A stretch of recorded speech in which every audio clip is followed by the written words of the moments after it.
ஐந்து கரத்தவனை போற்றி, ஆணை முகத்தானை போற்றி, மூஷிக வாகனனை போற்றி, மூலப்பரம்பொருளை போற்றி, சித்தி புத்தி விநாயகர் பெருமானை போற்றி. குருவே சரணம். இணையத்தால் இணையங்களுக்கு வணக்கம். இது மார்கழி மாத ராசி பலன். மார்கழி மாதம் தனுசு ராசிக்கு எப்படி இருக்க போகுது அப்படிங்கிறத பார்க்கலாம். அதுக்கு முன்னாடி மார்கழி மாதத்தில் வரக்கூடிய முக்கிய விசேஷ தினங்கள் அப்படின்னாக்கா, மார்கழி 1 டிசம்பர் 17ஆம் தேதி வருது.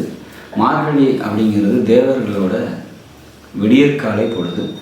இன்றைய அந்த மாதத்தில் நம்மளோட தெய்வ வழிபாடுகளை அதிகப்படுத்திக்கிறது சிறப்பை தரும்.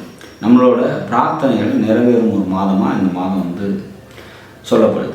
சரி, டிசம்பர் 23 வைகுண்ட ஏகாதசி. அன்றைய தினம் விரதம் இருந்து பெருமாள் வழிபாடை மேற்கொண்டு சொர்க்கவாசல், அதாவது பரமபத வாசல் வழியாக வெளியே வந்து நம்மளோட முன்னோர்களை நினச்சி வழிபாடுகளை செஞ்சோம் அப்படின்னாக்கா அவங்களோட ஆசீர்வாதம் நமக்கு கிடைக்கும். டிசம்பர் 27 ஆருத்ரா தரிசனம்.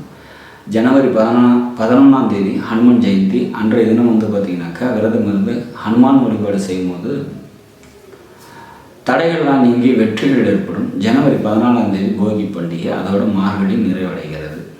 சரி, இந்த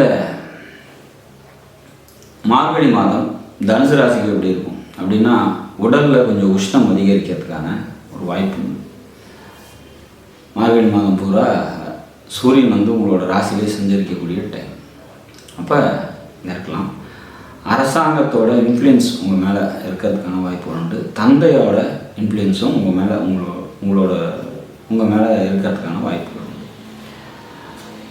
7ஆம் அதிபதி ராசியிலே சஞ்சரிக்கிறாங்க. அப்போ நண்பர்களால் நன்மைகள் ஏற்படும், மனைவியால் நன்மைகள் ஏற்படுறதுக்கான வாய்ப்பு உண்டு. எழுத்து, டாக்குமெண்டேஷன், கம்யூனிகேஷன் இது தொடர்பான தொழில் செய்கிறவங்களுக்கு தொழில் நல்லாயிருக்கும்.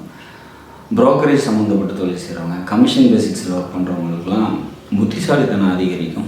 பொருளாதாரம் நல்லபடியாக இருக்கும் அப்படின்னு சொல்லலாம். லாபாதிபதி லாபத்தில் ஆட்சி நிலையில் இருக்கிறதுனால தந்தை வழி உறவினர்களால் நன்மைகள் ஏற்படும், நண்பர்களால் நன்மைகள் ஏற்படும், பெண்களால் நன்மைகள் ஏற்படும். சொந்த தொழில் செஞ்சிட்டு இருக்கவங்களுக்கு தொழிலில் முன்னேற்றம் ஏற்படும்.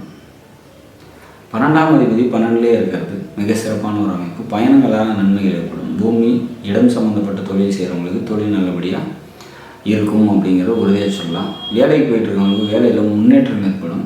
தாய் வழி சொந்தத்தால் நன்மைகள் ஏற்படும். மொத்தத்தில் இந்த மார்கழி மாதம் பல சிறப்புகளை தரக்கூடிய நல்லதொரு மாதம். ஏற்கனவே ராசி நாதனான குரு பார்வை உங்களுக்கு ராசிக்கே இருக்கிறதுனால மிக சிறப்பான ஒரு மாதமாக இந்த மார்கழி மாதம் நிச்சயமாக அமையும். மார்கழி மாதத்தை பொறுத்த வரைக்கும் நீங்கள் வழிபட வேண்டிய தெய்வம் அப்படின்னா ஊர் எல்லையில் இருக்கக்கூடிய காவல் தெய்வ வழிபாடு கூடுதல் சிறப்பை தரும். சரி, இந்த தனுசு ராசியை பொறுத்த வரைக்கும் சந்திராஷ்டம தினங்கள் அப்படின்னா டிசம்பர் 28, 29, 30 3 நாட்கள் சந்திராஷ்டம தினமாக வரதுனால முக்கிய முடிவுகள் எடுக்காதீங்க. வெளியூர் பயணங்களை தவிர்த்துங்க. மற்றபடி இந்த மாதம் பல சிறப்புகளை தரக்கூடிய நல்ல ஒரு மாதம். நாடும் நாட்டு மக்களும் நலமுடன் வாழ நவகிரகங்களை வேண்டி வருகிறேன். நன்றி, வணக்கம்.